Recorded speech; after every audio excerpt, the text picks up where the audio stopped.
kayo. Malalaki yung serving ng meat dito. Hanggang saan naabot ang 249 pesos mo. Samgyupsal ba hanap mo?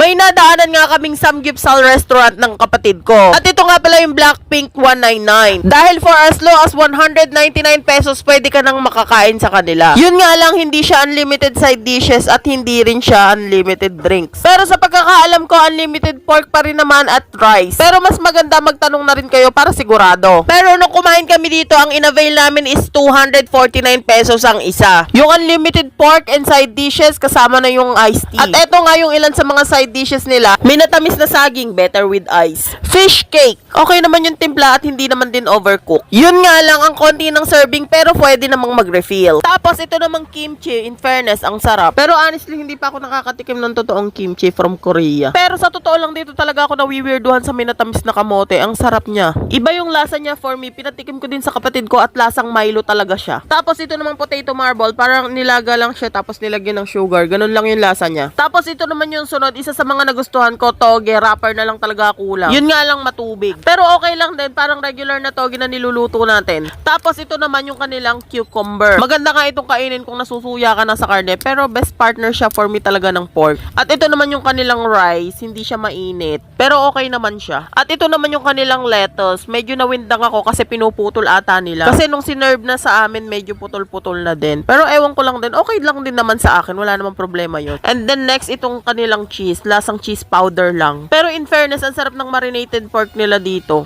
At bukod pa doon, masusulit mo at higit sa lahat malalaki yung serving ng meat nila. At in fairness, mababait din yung mga staff dahil pag nagpa-refill ka, talagang re-refill lang kanila agad. Lalo na kay ate na nag-serve sa amin, maraming salamat. Nakalimutan ko lang kunin yung pangalan niya. By the way guys, lahat ng sinasabi ko depende lang sa panlasa ko ha. At kung tatanungin niyo ako kung babalik ba ako o hindi, oo, babalik-balikan ko to kasi ang lalaki ng serving ng meat nila, which is ito din talaga yung hinahanap ko. Yung feeling na hindi ka masusuya sa karne, I recommend na puntahan nyo to, sulit pera mo dito. Hindi ka pare sa ibang napuntahan ko, puro scrap meat. At by the way, ito nga pala yung serving ng karne nila. Meron silang plain at meron din silang marinated. At syempre, dahil nandito na nga tayo, magluluto din naman tayo ng lettuce. Ito talaga yung mga bagay na hindi ko kakalimutan gawin kasi ang sarap talaga ng piritong lettuce. Best partner siya with kimchi talaga. Kahit nga lettuce at rice, 4 daw go na. Ang sarap kasi.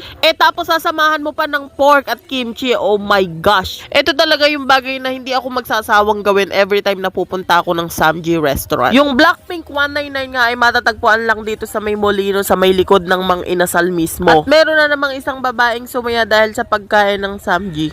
Tingnan nyo, ang lalaki ng meat. By the way nga pala ha, kapag may tira kang pagkain,